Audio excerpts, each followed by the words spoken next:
In this video, I'm going to be showing you guys step by step on how you can cancel Shopify app subscription.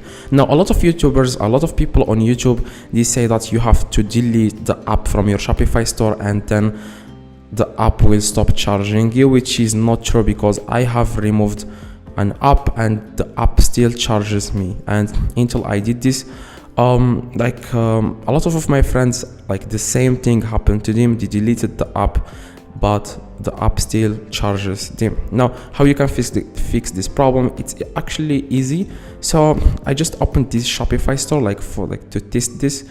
Now you want to go to settings at the very bottom left, and after that, as you can see, a few different options will come up here.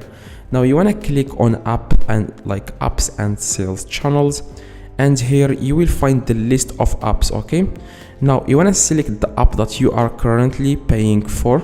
So a lot of people say that you just want to click on install and then select a reason and then delete. No, that's not how it works, because the app will still charge you. Okay, now how you can actually cancel the app subscription?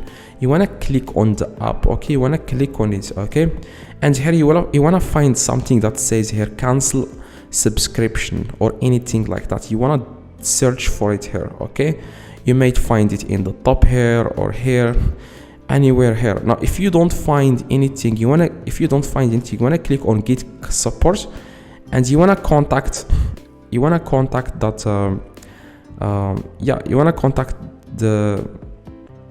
owner of the app. Okay, now you just want to contact the owner, and then you can just talk to him like say, I want to cancel the subscription, stuff like that. Okay, now that's exactly, guys, how you can cancel app subscription on Shopify. Okay, you want to just search, like I said, for that, and here you will find the app subscription, as you can see.